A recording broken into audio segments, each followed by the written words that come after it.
Last week, Jared Shoemaker was back here visiting his folks, and he said he was right where Ernestine was when he said to me, "You guys need a bass player in your worship group." Look, we got a bass player in our worship group, Diane, right? Yes. Yep, it's good to have you here today. You're welcome back anytime. I lobbied for us to keep the candles up one more week. I love Christmas fire, and I'm going to keep the first Christmas fire going one more week. We didn't start it at the beginning of the service because look at this little guy. There's a chance that we're going to have a fire up here in a minute, but that's okay. We'll have fun. This sad story. A lady was at her husband's funeral sitting in front of the casket. Service gets started, and a man leans over to her, and he said, "Do you mind if I say a word?" She said, "No, that'd be fine." And he stands up and he clears his throat, and he said, "Plethora." And then he sat down, and she leaned over to him, and she said, "Thanks, that means so much." Plethora, so much. Okay, that's that has nothing to do with anything today. It was the joke of the week for me, and I think it's a great one. Friday was the day on the liturgical calendar of the Christian West that's called Epiphany. And Epiphany means appearing, or it can mean manifestation. You know, we talk about epiphanies. I had an epiphany. An epiphany is this enlightening realization that we have, this sudden illumination that comes in a moment. And the event that is associated with Christian Epiphany is the visit of the so-called wise men to Jesus, outsiders from the East. So this is the first manifestation, the first illumination of the Gentiles. The account of the wise men is only reported in Matthew, where he tells us this. After Jesus was born in Bethlehem, it's on the front of your bulletin, by the way. After Jesus was born in Bethlehem in Judea during the time of King Herod, Magoi is the Greek word that's usually translated wise men. So Magi from the east came to Jerusalem and asked, "Where is the one who is to be born King of the Jews? We saw his star when it rose and have come to worship him." When King Herod heard this, he was disturbed, and all Jerusalem with him. And when he had called together all the people's chief priests and teachers of the law, he asked them where the Messiah was to be born. "In Bethlehem in Judea," they replied, "for this is what the prophet has written. But you, Bethlehem, in the land of Judah, are by no means least among the rulers of Judah. For out of you will come a ruler who will shepherd my people Israel." Then Herod called the Magi secretly and found from them the exact time the star had appeared. He sent them to Bethlehem and said, "Go and search carefully for the child. And as soon as you find him, report to me so that I too may go and worship him." After they had heard the king, they went on their way, and the star they had seen when it rose went ahead of them until it stopped over the place where the child was. When they saw the star, they were overjoyed. On coming to the house, they saw the child and his mother Mary, and they bowed down and worshiped him. And then they opened their treasures and presented him with gifts of gold, frankincense, and myrrh. And having been warned in a dream not to go back to Herod, they returned to their country by another route. In AD 567, a church council in Tours, France, proclaimed that the period between Christmas Day and Epiphany, January 6th, should be celebrated as Christmas Tide. So four weeks, basically, of Advent fasting to lead up to Christmas, and then 12 days of Christmas feast. We, on the other hand, seem to go to Christmas right after Halloween. And it runs until we max out our credit cards, and we feast the whole time. We never stop feasting in all of that. Maybe the medieval people had it better than we did. Making Christmas a 12-day celebration seems wise to me because I think all these different stories of Jesus' birth need time to be told and to be developed within the church. Maybe think of it like this. The story that unfolds in Bethlehem, and did you know that the Hebrew Bethlehem means house of bread? That story that unfolds in Bethlehem involves the arrival of the bread of life. That's what John calls Jesus in John 8. And bread needs a little time to rise, doesn't it? I think that's what Christmas tide sort of does for us. The coming of Jesus really is a developing story. It starts small and intimate in the manger. It's almost off the map in this little town of Bethlehem. But soon shepherds from nearby fields are brought in, and it's no longer a private family story. The dough is rising at this point. A few days later, Joseph and Mary take the baby Jesus to the temple in nearby Jerusalem. I think Bethlehem is about 5 miles from Jerusalem. They take Jesus there for circumcision and dedication, where a pious old man and woman, Simeon and Anna, both of whom are regular worshipers there, they recognize Jesus. Jesus gets public recognition in the most holy place of Israel. So Christmas is sort of like, without any advertising, the story of Jesus is getting out. And then today's visitors are the most surprising of all. They come from the east, Matthew says. And that's kind of funny because aren't we already in the east in this story? We're in the Middle East, aren't we? But these pilgrims are from farther east still, perhaps Persia. Persia is modern-day Iran. How do Iranians make it into this, so far, very Jewish story? To add awkwardness to an already awkward situation, they are labeled magi, magoi in the Greek. We don't know exactly who we're talking about here, as the word has different usages in the first century. But I'm going to point out several possible meanings for that, none of which will make us feel any better at all about their coming.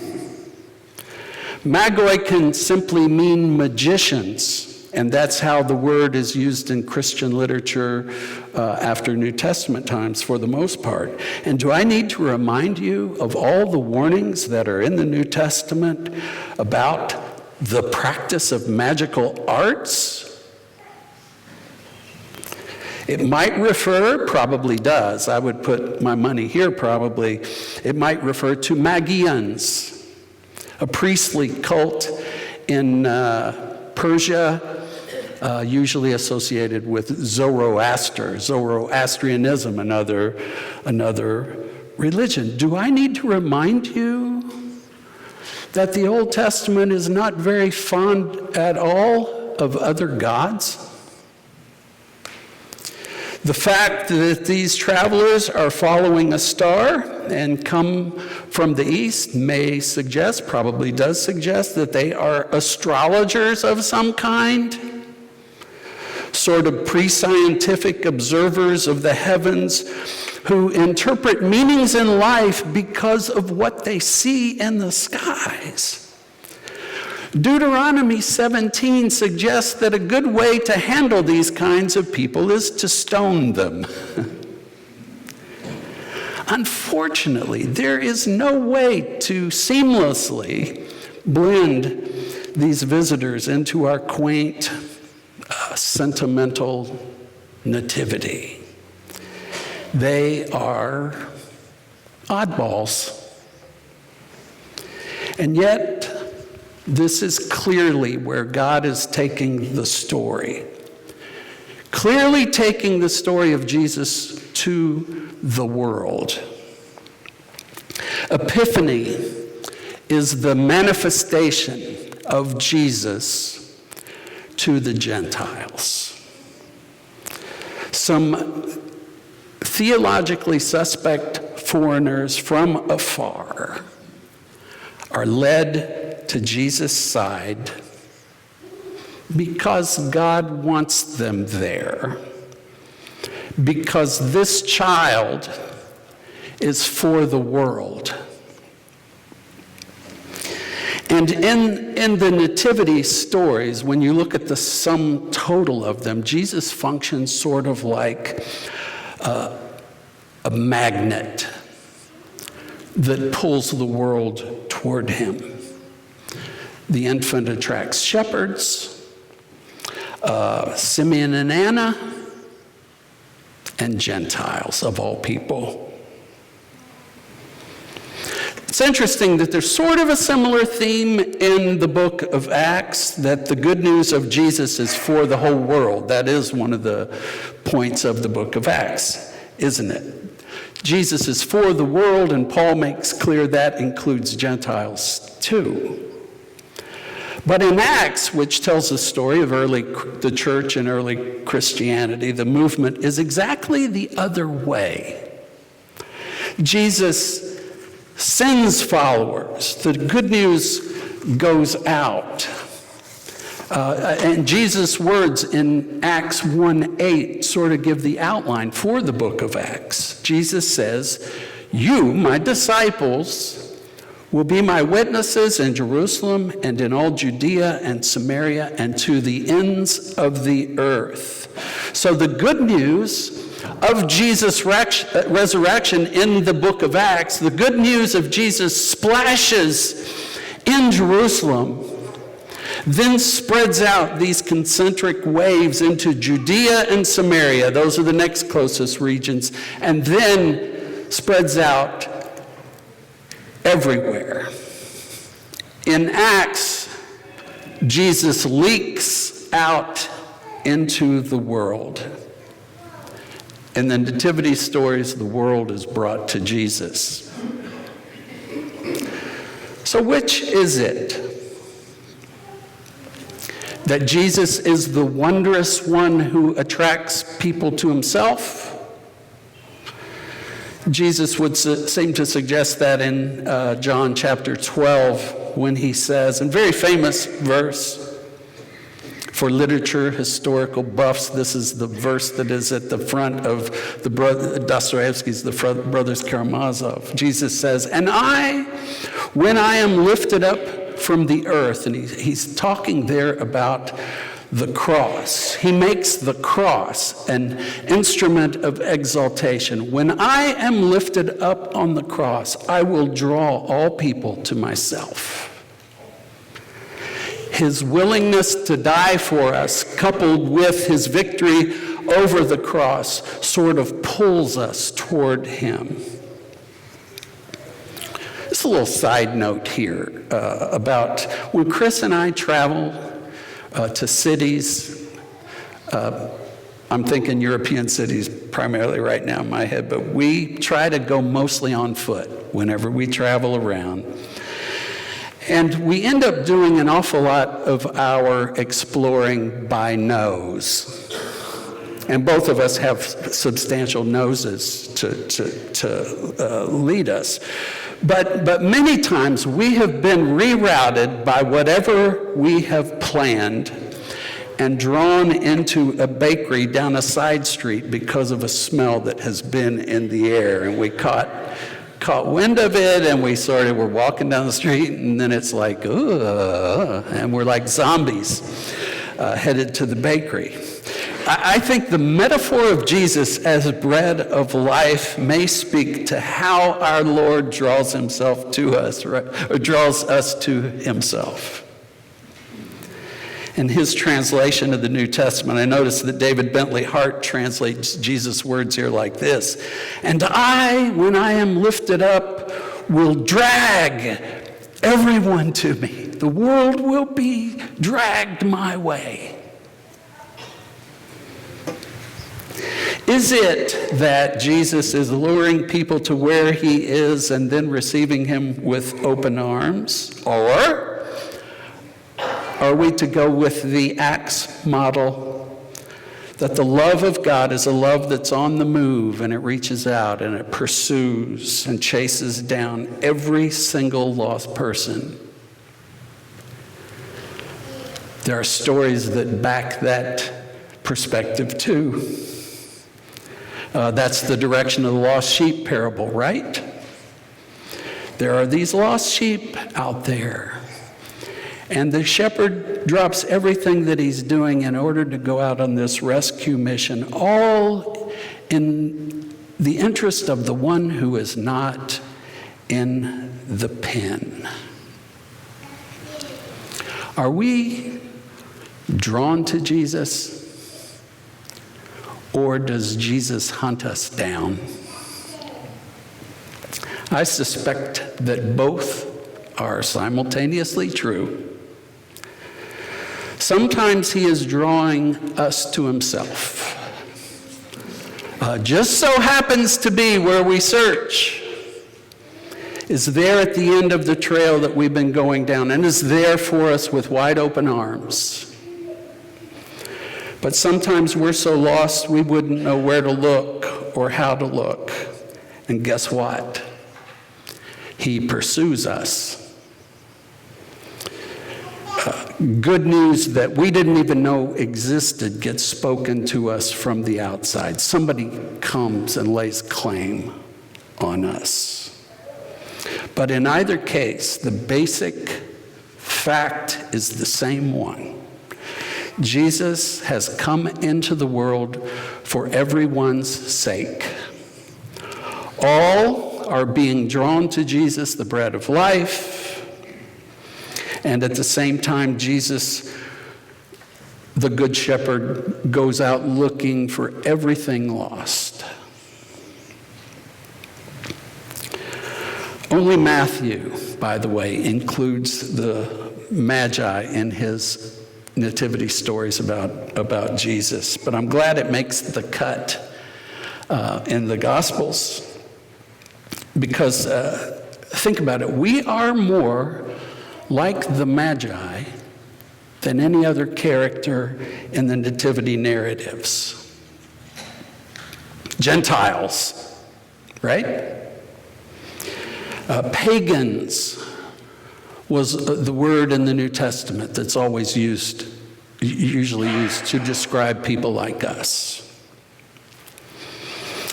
Separated geographically, completely on the other side of the world. Centuries from the fact. I mean, think about it. How many concentric circles from the original splash does it take for the waves to reach us? But the waves have continued, and they splashed upon us. In a sense, I think the wise men can be seen, or should be seen, as placeholders for us in the story, assuring us that we, Gentiles, and probably people a little out of place like they were, that we actually belong to what God is doing too. And what happens to us when we get there? What happens to us when we sit in the presence of Christ? I want to close the sermon with a line from this gospel reading that has meant a lot to me through the years. I think I read this about 30 years, more than 30 years ago, and can't get this out of my head. But verse 12 tells us how at the end of their visit, and after being warned in a dream not to share the whereabouts of Jesus with King Herod, says they, the wise men, returned to their country by another route. They went home a different way. I read a sermon, like I say, it was probably more than 30 years ago, and I think the title of the sermon was Another Way, and it was taken off a different English translation of that final line, that the wise men went home another way. And the sermon considered that statement spiritually. That after meeting Jesus, the Magi went home another way. That is, they left as something other than what they had been when they went to meet him. They changed. And after Jesus, they were on a different path than they had been. I thought maybe I could locate that sermon, but I couldn't find it. But I did. As I was reading this week, I ran across some lines from Gregory the Great, who was 6th century, which shows that interpretation that I thought was original is at least 1,500 years old. He says, in his 40 gospel homilies, he says of this story, the return of the Magi by another way home suggests a spiritual interpretation. As they were advised to take another way, so were we. And he goes on to talk about how meeting Jesus should change the direction of our life's journey. I like that as a spiritual meaning for this story. Magi from afar meet Jesus, and in a lot of ways, not just MapQuest-wise, in a lot of ways, they are rerouted. Because it is difficult, if not impossible, to encounter Jesus and not be affected by the encounter. Now, the encounter may not always be happy, but you will be affected. An encounter with Jesus might hurt your feelings, or leave you confused, or make you angry, or make you want to kill him. All those things happen in the Gospels. Or you might bump into Jesus and end up healed, or end up letting go of the baggage of the past, or end up gaining a greater sense of life's meaning, or end up with a meal that you did not see coming, or experience love like never before. For goodness sakes, Jesus might bump into you, and then all of a sudden you are not dead anymore, literally, because that happens. All those things happen in the Gospels, in the encounters with Jesus. What I don't see happening in the Gospels is somebody bumping into Jesus and coming away. That. I do take that meeting of the Magi with the infant Jesus in a very positive spiritual sense. They obviously believe, despite appearances, that this is where the star, and whoever places the star, this is where the star leads them. And this is indeed the king, even if a king in a quite different way than they had imagined before. Their gestures there at Christ's side say that they are there to worship. They are filled with joy, text says.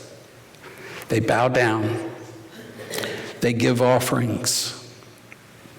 And when they depart, they show that their allegiance is to the child king and not to Herod, the one who claims to be king. Although they return home, it's hard to imagine that they are exactly what they were before the trip began. A new journey has begun. And I think we should just remember that the fact that we are here today suggests that somewhere along the line, we have had an encounter with Jesus that changed us. I think it's actually likely that it's been multiple encounters through the years that have made us who we are. Times when we have met him in prayer, met him in scripture, met him in meeting together for worship, met him as we served people. Probably your presence today has to do with expecting to meet him again. And somehow in that experience to undergo some fine-tuning, that you will not go home the same person you were before you came. That's been my experience. Every time I bump into Jesus, there's something new to grasp. There's a chance, though, that there may be people here who have not dared to get that close to Jesus. Fascinated by some of what you see in Jesus, but not wanting to get close enough where you might lose control. Well, maybe you even think that Jesus isn't for you. I think you don't know how for you Jesus is. He's come into the world for you, and he is both waiting to be discovered by you, and he is simultaneously coming after you. If you've been wrestling against him, I encourage you to lean into him this morning, to make this day the day that you begin a journey by a different route. We're going to sing a song of response, and if anybody wants to be baptized, if anybody needs to make that commitment to walk differently than you did before, come forward as we sing, or this isn't the only time you can respond to Jesus. Check with me or staff or one of the elders at some point after this, and we'd be happy to talk about your journey. Let's sing.